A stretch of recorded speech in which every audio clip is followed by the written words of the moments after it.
हमारे बाबा लिखते हैं,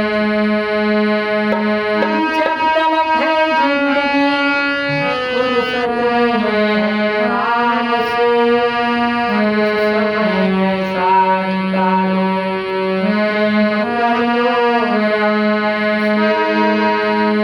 महाराज जैसे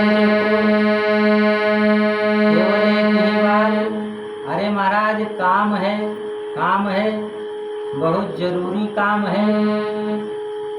इसी क्रम में एक छोटा सा दृष्टांत, उसके बाद हनुमान चालीसा का पाठ। एक संत जी थे, तो संत जी के यहाँ एक शिष्य था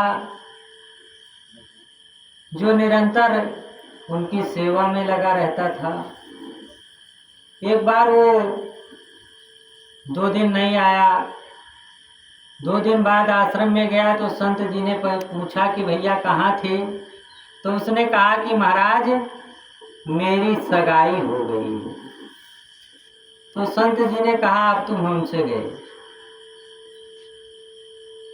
फिर 1 महीने के बाद 6 दिन के लिए नहीं आया, तो फिर संत जी ने पूछा कि बेटा कहाँ थे, तो उसने कहा कि महाराज अब मेरा विवाह हो गया है।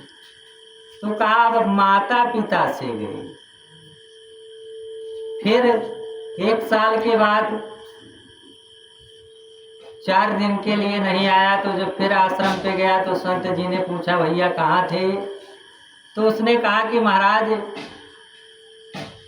दास के घर बालक का जन्म हुआ है। तो संत जी ने कहा अब तो तुम अपने आप से गए।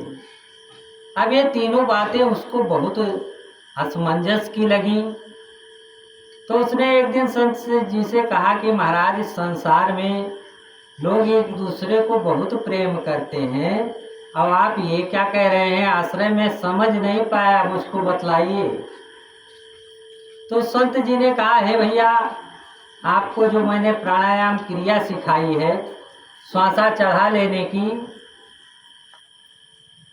तो उसको आज घर पे जाके प्रयोग करना। तो संत जी के बताए अनुसार घर पहुंचा और प्राणायाम क्रिया द्वारा उसने श्वासा चढ़ा लिया। तो हो हल्ला हुआ कि क्या हुआ क्या हुआ क्या हुआ।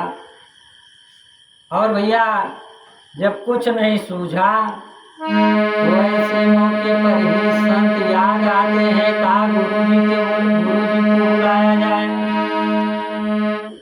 तो गुरु जी आए और देखने के बाद कहा भैया ये तो चला गया। अब तेरा सब सुन रहा है और गुरु जी आए क्या कर रहे हैं। तो गुरु जी ने कहा कि एक उपाय है। परिवार वालों ने कहा महाराज तुरंत कीजिए। तो गुरु जी ने कहा कि 1 कटोरा दूध लाओ। दूध आ गया। कहा इसमें चीनी डाली जाए, चीनी पड़ गया। अब गुरु जी ने उस कटोरे में ऐसे ऐसे करके हिलाया और कुछ झूठे होंठ हिलाकर मंत्रोच्चारण किया।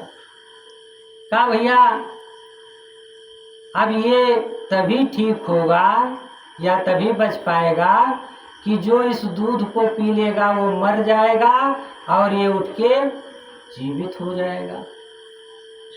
तो पहला नंबर किसका आया? पिताजी का। पिताजी ने रोते हुए कहा कि महाराज मैं इसको चाहता तो बहुत हूँ, लेकिन इतना नहीं चाहता हूँ। प्रारब्ध में जो था वो हुआ, इतने दिन का मेहमान था, चला गया। अर्थात पिताजी ने दूध पीने से इनकार किया। माता जी की बारी आई तो माता जी ने कहा, उन्होंने भी रोते हुए कहा कि अरे महाराज तू तो लेते, लेकिन अगर मैं मर गई तो पति सेवा बिगड़ जाएगी। फिर पत्नी की बारी आई महाराज। तो पत्नी ने कहा कि महाराज जो होना था हो गया, कुदरत से छेड़छाड़ आप क्यों करते हैं?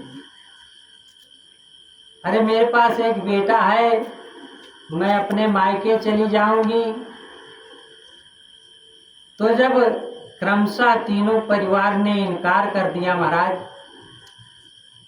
तो फिर हुआ क्या? संत जी ने कहा मैं पी लूं। तो सब कहने लगे अरे महाराज संत की तो बड़ी कृपा, क्योंकि संत तो परोपकारी होते हैं, परहित सरिस धर्म नहीं भाई। संत तो निरंतर परोपकार के लिए होते हैं। तो फिर क्या था उसमें? कुछ था तो रहा है महाराज। तो पी के दूध संत जी बोले लेके पुनकार। जो अभी तक कहता था कि मुझको प्यार करने वाले संसार में बहुत है महाराज,